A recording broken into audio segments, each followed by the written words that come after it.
All right, we're here with head coach of the Bay Sox, Derek Viveros. Derek, how you doing today? Oh, I'm doing very good. Beautiful day for baseball here for first week here of practice. So It sure is. Now, Derek, you're from Fall River originally. Graduated from Southern New Hampshire in 2005. You volunteered at Dean College in Franklin. You were the hitting coach at Alderson Broadus in West Virginia. You were the hitting coach at Iowa Wesleyan. You were the manager and hitting coach in Rockville. You were the hitting coach for the Torrington Titans. You've been around. So my first question is, what place did you like living best? I like living best in Massachusetts. That's why I made the move back here this past October. But everywhere I've been is it's been a big part of me and who I've been grown as a coach and a person. So all those places were great people I worked with and met. So but definitely coming back here to southeastern Massachusetts. That's what we like to hear, right? Now, in Rockville, you started as the hitting coach, and then you got to manage the last quarter of the season when the manager got fired. That was your first managerial experience, right? Yes, it was. First managerial experience for me. It was a strange summer, but I think building the relationships throughout the course of the summer with the players was an easy transition for me to step in as the manager. So what's it like coming into your first full season as a manager of a baseball team? Oh, I'm excited. I've been thinking about it, since the hire. It's a little bit different, I guess, than being the hitting coach. You have to oversee every aspect of the team and your coaching staff.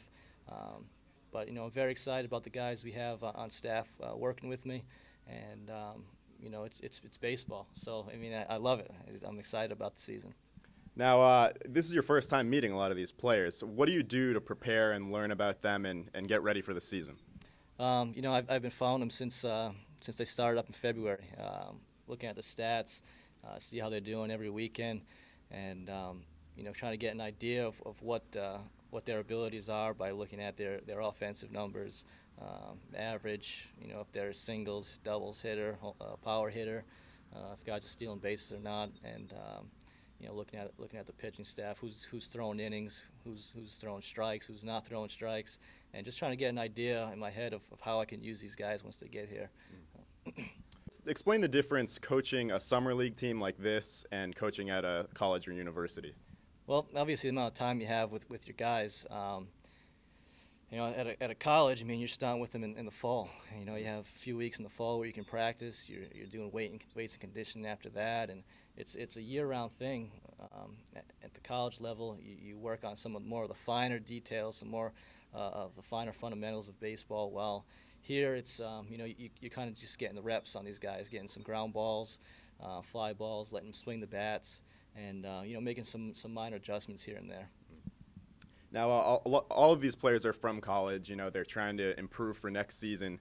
Do any of them come with restrictions or orders from their college coaches about, how much playing time they should get or what positions they play or stuff like that? Well, that certainly happens. We made sure, especially for pitchers, X amount of innings they can throw for the summer. But the first day of practice, our pitching coach, Miles Miller, spoke with the pitchers, asked about any restrictions that they might be on. And as of now, there are no restrictions. So, definitely not going to abuse any pitchers. But it's a little more comfortable to know that we can look to go to a starting guy and go 7, 8 innings on certain nights. Take us through what you do each day to prepare for a game. Well, we're going to get to the park about 3 hours before game time. Hopefully I'll have a good idea of who's going to be in the lineup before we get there. We'll discuss the night before the lineup and our starting pitcher and who's available in the pen. We'll get to the park about 3:30 for a 6:30 game, and we'll start doing some early work. We'll take some ground balls, maybe do some PFPs. Certain days we'll take some extra swings. A quick break, and we'll get going with pregame BP and all pregame routines. Now, as we said, this is a development league.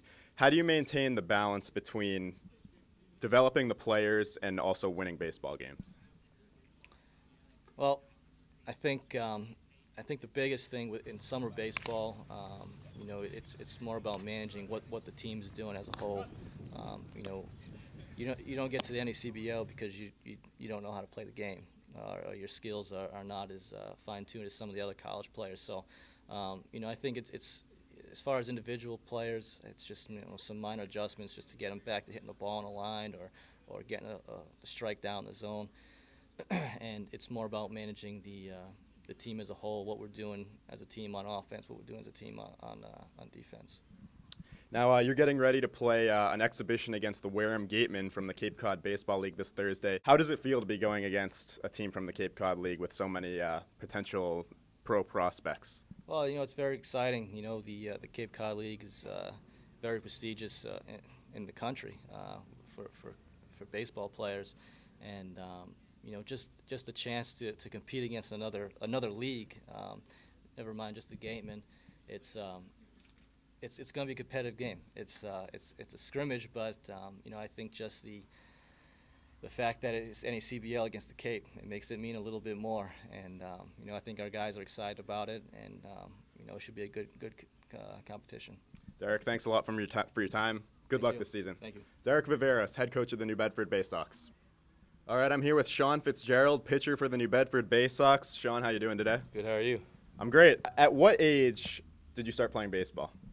I'd say around 5 or 6. I always used to be out in my cul-de-sac throwing with my parents. And at what point did you realize you were going to be a good pitcher? I was never really a hard thrower until high school. I've always had some success. I was a good location guy, but the velocity started picking up in high school, and that's when I kind of realized. And how hard do you throw now? I've thrown from like 88 to 91. And that's a four-seam fastball? Yeah. What other pitches do you throw?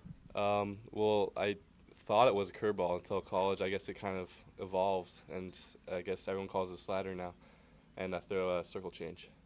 Now, the scouting report on you says you have good movement on your pitches. What is the key to getting your pitches to move? And you can show us with the ball we have here. I don't think it's much with the ball, more with my arm slot. I was a shortstop in high school, and in the field I'd always throw sidearm, and I guess I brought that a little bit into my pitching, and I have kind of a 3/4 slot, like right here.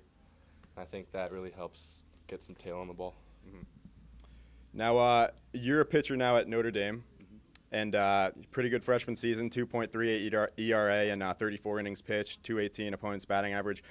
What's the biggest difference you've noticed in facing college batters as opposed to facing high school batters? Well, the biggest thing for me was I could get through high school with just my fastball and curveball, or slider, I guess. And in college, you can't really get away with that. You got to have at least 3 pitches to really. For me as a reliever, it was I could use 2 pitches and still kind of get away with it. If I ever want to start down the line, I'm going to need to develop my changeup a little more. And just 2 pitches in college, you're not going to really survive. There's some good hitters out there.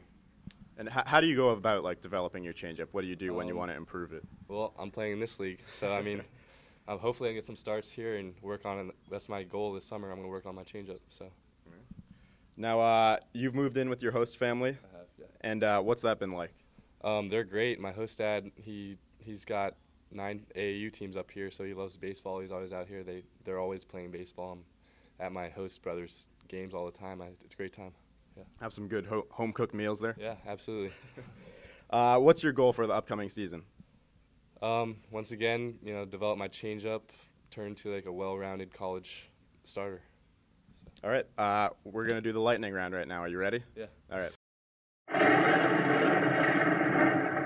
All right, it's time for the lightning round with Sean Fitzgerald. High socks on the mound, intimidating or goofy? I think they're goofy. Favorite pitcher as a kid? Randy Johnson. What's the last book you read?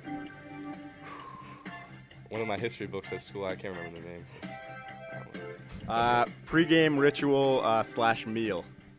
I never really thought that out. I always get some Chick-fil-A or something before the game, and I like changing it up every time I pitch. I don't really have a pre-game ritual. You're not a superstitious guy.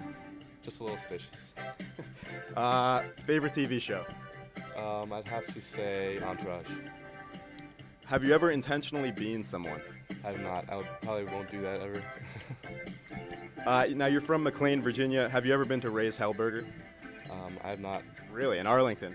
I have not. Have you heard of it? No, I haven't. Oh my God. It's one of the best burger places I've ever been in my entire life. It's in Arlington, Virginia. I don't spend much time in Arlington, so. Next time you're home, you got to check it out. Yeah. Do you have a nickname? People call me Fitz.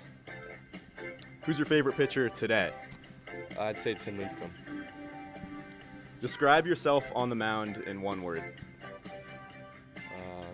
Competitive. All right, Sean Fitzgerald, you passed the lightning round. Good luck this season. Thanks a lot. Sean Fitzgerald, right-handed pitcher for the New Bedford Bay Sox.